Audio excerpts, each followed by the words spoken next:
Legal support Bangladesh চ্যানেলের পক্ষ থেকে সবাইকে স্বাগতম। আমি আছি আপনাদের পাশে অ্যাডভোকেট মোহাম্মদ জাকির হোসেন।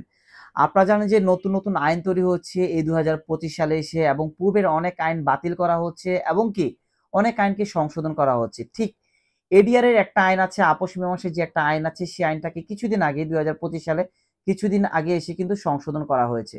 এই সংশোধনে নতুন করে যৌতুক মামলা কিভাবে করবেন, নতুন করে নারী নির্যাতনের মামলা কিভাবে করবেন, নতুন করে দেনমোহরের মামলা কিভাবে করবেন তার পরিবর্তন আসছে। এবং এই পরিবর্তনে কিন্তু বর্তমানে বাংলাদেশের ম্যাক্সিমাম মানুষই জানে না যে এই পরিবর্তনে কি আসছে এবং কিভাবে যৌতুক মামলা করতে হবে, কিভাবে নারী নির্যাতনের মামলা করতে হবে, কিভাবে দেনমোহরের মামলা করতে হবে। এই পরিবর্তনগুলো আজ আমি আপনাদের মাঝখানে ফুটিয়ে তুলব। প্রথমত, পূর্বে আমরা যৌতুক মামলা কি করতাম? সাপোজ কোনো একটা মেয়ের কাছে তার স্বামী যৌতুক চেয়েছে, তখন উনি ডিরেক্টলি ম্যাজিস্ট্রেট কোর্টে সে যৌতুক মামলা করে দিতেন। তখন কিন্তু মামলাটা কন্টিনিউ হয়ে যেত এবং আসামিকে ডাকানো হতো, অথবা আপোষ হয়ে যেত, অথবা সাজা হয়ে যেত। অথবা কোনো একটা মেয়েকে তার স্বামী যৌতুকের জন্য সিম্পল হার্ট করেছে 11 ঘ ধারায়, অর্থাৎ নারী ও শিশু নির্যাতন দমন আইন সংশোধনী 2003 অনুযায়ী সিম্পল হার্ট হতো।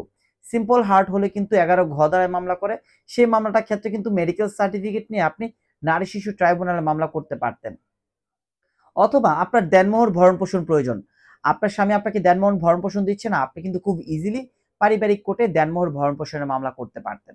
অর্থাৎ কোর্টে আপনি দ্রুত একটা রেমেডি চাইতে পারতেন, কোর্টে দ্রুত আপনি মামলাটা করে ফেলতে পারতেন, এবং কোর্ট থেকে দ্রুত অর্ডারের মাধ্যমে কিন্তু আপনি আপনার প্রাপ্য অধিকারটা বুঝিয়ে নিতে পারতেন। কিন্তু বর্তমানে নতুন আইন এসে কি পরিবর্তন করে এসছে? বর্তমানে যে নতুন আইন করেছে এই এডিআর আইনে নতুন আইনে বলা হয়েছে, যদি কোনো ব্যক্তি যৌতুক মামলা করে, অথবা নারী নির্যাতনের মামলা করে, অথবা দেনমোহরের মামলা করে, অথবা ভাড়াটি আইনে মামলা করে, অথবা আপোষযোগ্য আরো কিছু মামলা আছে স্পেসিফিকলি, যদি সেই মামলাগুলো করে, তাহলে ডিরেক্টলি কোর্টে মামলা করা যাবে না। এখন যদি ডিরেক্টলি কোর্টে মামলা না করতে পারেন, তাহলে কি করবেন? আপনি তো আপনার রেমেডি পাচ্ছেন না। তখন যে আইন তৈরি হয়েছে, যে অধ্যাদেশ জারি হয়েছে, সেই অধ্যাদেশে স্পষ্ট বলা হয়েছে, যদি কেউ যৌতুক মামলা করতে চায়, যদি কেউ নারী নির্যাতনের মামলা করতে চায়, যদি কেউ ভরণ পোষণের মামলা করতে চায়, মামলা না করে প্রত্যেকটা কোর্টে একটা সালিসি পরিষদ থাকে, সেই সালিসি পরিষদে তাকে অভিযোগ করতে হবে। এখন আপনারা যারা অডিয়েন্স আছেন তারা বলতে পারেন যে সালিসি পরিষদে তো আমরা যাই, কিন্তু সালিসি পরিষদ থেকে সলিউশনটা হয় না ঠিকভাবে, তখন আবার কোর্টে গিয়ে মামলা করতে হয়, তাতে আমাদের সময় নষ্ট হচ্ছে। দেখেন, বর্তমানে যে অধ্যাদেশ, সে অধ্যাদেশটা আপনাকে মানতে হবে। আপনি ডিরেক্টলি চাইলেও কোর্টে আর মামলা করতে পারবেন না, তবে আপনি আইনজীবীর মাধ্যমে সালিসি পরিষদে অভিযোগ দিতে পারবেন। আইনজীবীর মাধ্যমে সালিসি পরিষদে আপনাকে নারী নির্যাতন যে করেছে আপনি তাদেরকে ডাকাতে পারবেন। সালিসি পরিষদের মাধ্যমে আপনি আইনজীবীর মাধ্যমে অ্যাপ্লিকেশন দিয়ে আপনার যে দেনমোহর ভরণ পোষণ দিচ্ছে না, তার জন্য অপোনেন্ট বিপরীত পার্টিকে আপনি ডাকাতে পারবেন সালিসি পরিষদে। আর যখন দুই পার্টি একসাথে সালিসি পরিষদে হবেন, যখন হওয়ার পরে সালিসি পরিষদ আপনাদেরকে নিয়ে বিচার বলবে, সত্য মিথ্যা যাচাই করবে, যাচাই করার পরবর্তীতে কিন্তু উনি একটা অর্ডার দিবে। এই আদেশটা আপনার দুই পক্ষ কিন্তু মানতে বাধ্য থাকবেন।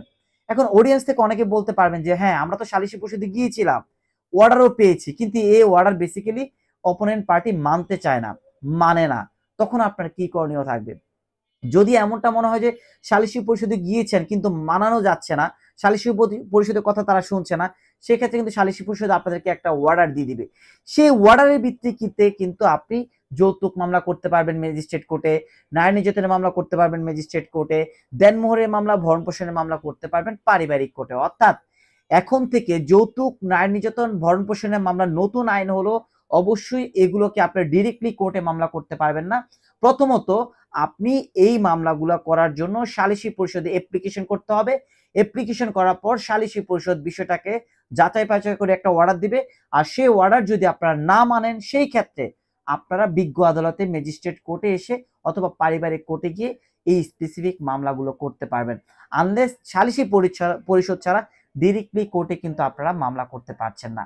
এরপরও এই এডিআর যে নতুন আইনটা তৈরি হয়েছে, বা নতুন আইনে যে কিভাবে মামলা করতে হবে বা অভিযোগ করতে হবে, এই বিষয় নিয়ে যদি আপনাদের কিছু জানার থাকে, অবশ্যই আপনারা আমাদেরকে ইনফর্ম করতে পারেন।